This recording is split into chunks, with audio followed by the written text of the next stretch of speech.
Kung gaano kabilis yung kinasikat mo, Diwata, ganun din kabilis yung pagbagsak mo. Pansin nyo, Alvin, RTV, lahat yung gumagamit sa kanya, pabagsak na lahat ng views. So, as you guys can see, nag-iiba na, nagtatry na mag-iba itong si Manggagatas, numero 1 na si Alvin.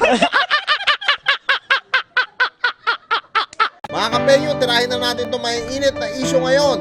Pasok, intro! Hey yo, what's up sa inyo mga kapenyo? At today meron na naman tayo napaka-init na reaction video. At kanina nga lang po mga kapenyo, no, nag-post ako sa aking Facebook page na kung saan tinatanong ko nga doon kung pabagsak na nga etong si Diwata, no? Kung mga tinatanong ko kung totoo ba, pero agaran nag-react, no? Etong mga matatawag nating boploks.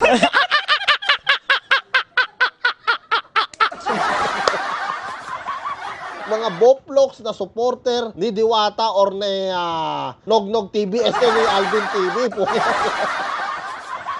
Pero dito mga kapenyo, no, alam nyo naman, matagal na tayo dito sa social media, halos dito na nga tayo tumanda. Dito na tayo nagkakaugat. Kaya yung mga basher-basher na yan, sanay tayo dyan. Mas maganda nga yan. Alam nyo, dun sa mga basher ko, pinakamainam, i-share nyo na rin. Gago ka ba? At least may napala kayo. Nasira nyo ako, na-share nyo ako, nakatulong pa kayo sa akin.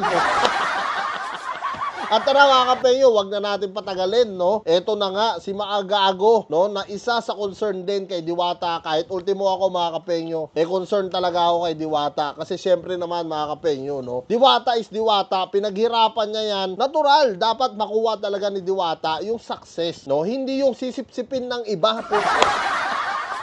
Ang masakit nito, sinisip-sip kasi ng iba ngayon mga kapenyo, no, medyo parang bumababa na, no, yung views na itong araw Nognog TV, ni Alvin TV po. Napapanognog tuloy ako. 2 beses na yan!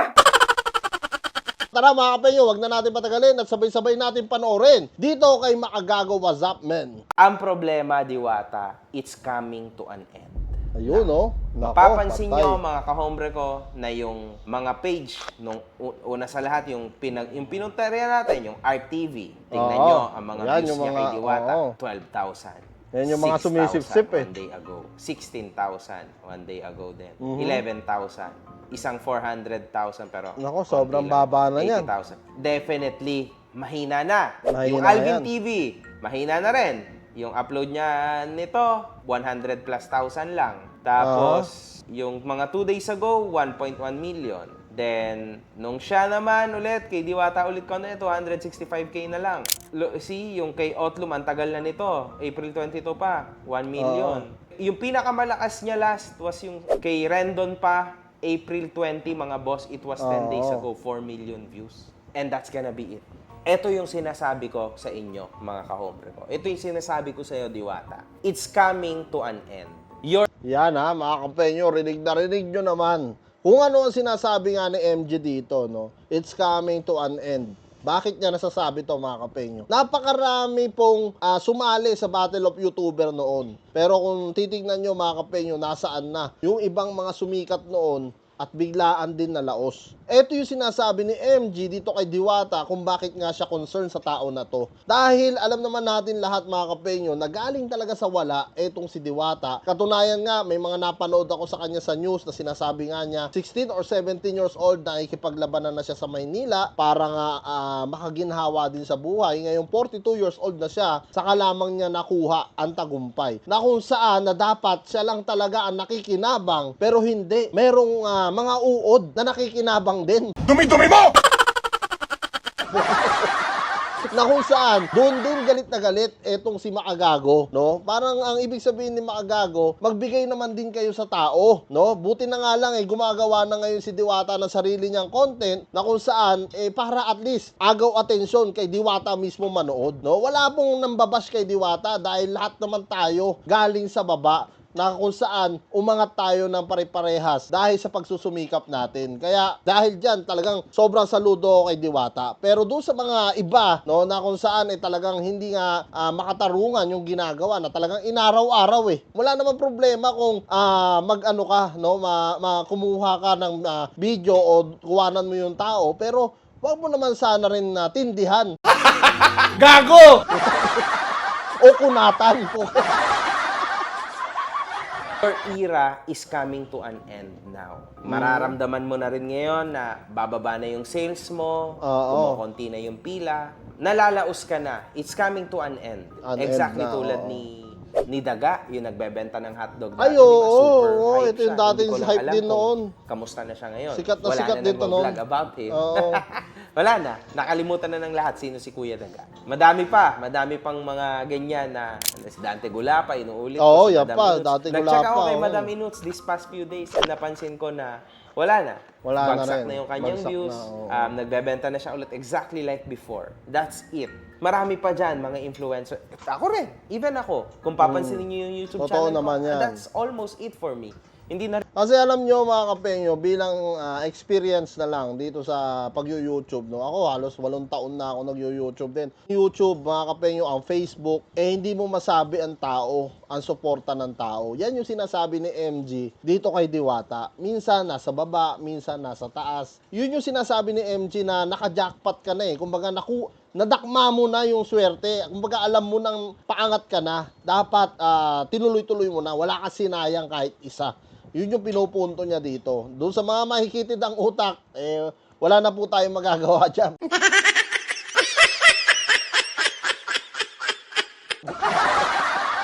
Wala na solusyon dyan. pa rin ako malakas. Iyan yung sinasabi ko sa inyo, mga kahombre ko. Ayan yung sinasabi ko sa iyo, Diwata. Hindi lagi nasa iyo ang bola. Akala ng mga tao, hindi naman lahat, no? Oo. Yung konting porsyento ng nanonood sa akin, iniisip nila na binabash kita, tinitira kita.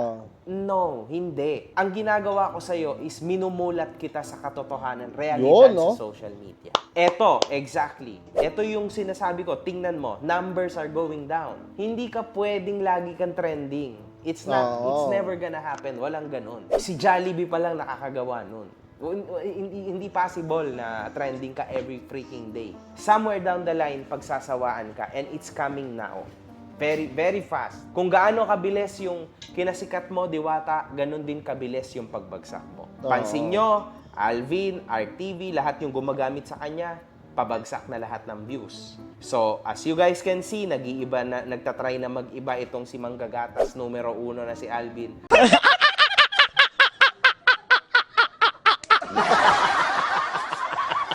Manggagatas numero 1 po.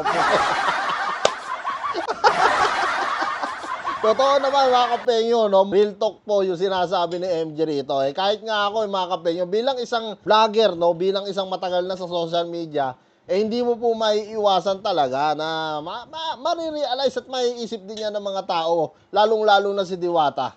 Iiba na siya ng content, Ng niya. content, Nag-try siya yes. ng isang araw, iba na yung kanyang i-review because it's coming to an end. Diwata's era is coming to an end. Now, Yes. eto din yung naging downfall niya is yung sarili niya. Unfortunately, sinabi ko na to, habang meron, isagad mo mo Yun. yung panggagatas Totoo sa sarili yan. mo. Huwag kang umasa sa iba, man. Kasi yung iba, kumikita sila, salamat sa'yo. Okay? Oo. Yun lang yun. Di ba? Kaso, yes, you've done it anyway. Ito na, ginagawa mo na. But ito, Diwata, yung natitira ngayon, barya na lang to. Oo. Ito na, legit, barya-barya na lang tong dadating sa'yo. And Kumbaga sa sinasabi ni MJ rito, nasa ala na eh. Nasa ala na nung isa yung mga alalay niya, yung alipores niya. Which is totoo naman talaga. end of this journey, sa pagtapos ng ikot na to, kung saan ka nagsimula, nandun ka pa rin hanggang ngayon. When totoo. you had all the momentum, you had all the time in the world, you had all the chance in the world para talagang magbago yung buhay mo. Buhay mo, That's yes. what I'm saying, man. Yun yung tinatry kong ipaliwanag sa kung iisipin nyo, mga kahombre ko, ang pinaka naging downfall dito is sobrang dami rin na gumaya sa kanya. Wala kayong Oo, magagawa marami. dyan. Kasi ang business ng food business sa Pilipinas ay barya lang. So everybody can do that. Yes. Kahit ako bukas, gusto kong magtayo ng pares, I can do that too kasi kailangan mo lang ng puhunan. Sobrang easy lang po niyan. So even si Rosmar, hindi natin siya masisisi kasi siya ay negosyante. So alam din ni Diwata yan. Negosyante yan, normal lang. In fact, mapapansin nyo, kung whenever there's a Jollibee, katapat niya may McDo. Hindi possible na wala, di ba? Laging ganun. Kasi laging may competition. Lalo na sa food, super easy lang. Samantalang pag nag-start ka ng business na medyo matindi-tindi na ang kapital tulad ng Airbnb, now that's tough. Mga malalaki Hard negosyo yan, na, mga kahombre yes. ko. Hindi yan uusbong na parang kabute na mabilis. May bibili, mabilis na may magpapatayo. Because ganyan yun eh. The more na mas malaki ang sinusugal mo, mas malaki ang babalik sa'yo, if ever. Pero malaki rin ang mawawala sa'yo. 50-50 chance. Now, yung Diwata Overload Pares, sobrang dami ng gumaya. Halos lahat na po ng pares ngayon ang tawag is Gumagaya na, overload. oo. Halos lahat na po ng pares, ginaya na yan. Even yung chicken ni Diwata, ginaya na rin ng Yung mga chicken, tao. oo. Can I blame those businessmen, businesswomen? No. Kasi that's the business for you. Ayan yung sinasabi ko sa iyo, Diwata. Look, now, lumilipat na yung curiosity dun sa ginagawa ni Rosmar. Kasi meron siyang palibre na swimming. Swimming. It's exactly same as Diwata. Same price, same drinks, same lahat. Exactly like Diwata. What you gonna do about it, Diwata? What would you do about it? Wala na. It's over. Kaya ngayon, mapapansin nyo, makikita nyo, eto, we are stating facts. Hindi ako nagsisinungaling dito. You can see it sa inyong nude eyes. Makikita nyo yung katotohanan. So ayan mga kapenyo, no? Ano ang masasabi nyo dito sa mainit na mensahe neto ni Maagago dito nga kay Diwata na kung saan hindi naman niya minamasama o gaya ng sinasabi ng iba, binababa daw namin si Diwata. Hindi po yun totoo. Wala pong katotohanan doon na binababa namin si Diwata. Sa katunayan nga, mas natutuwa ako kay Diwata. Ultimo si MG, pinapayuhan nga niya dito si Diwata na kung saan talagang maging wise, maging mautak, na wag magpagamit kung kani-kanino. Anyway mga kapenyo, maraming salamat dito sa panonood nyo sa panibago ko reaction video. At kung kayo nga tatanungin ko mga kapenyo, ano nga masasabi nyo dito sa mainit na mensahe ni MG kay Diwata? Comment nyo na lang down below lahat ng mga opinion nyo mga kapenyo at lahat po yan mga basa ko. Maraming salamat mga kapenyo at kita kasi lang tayo sa susunod kong reaction videos.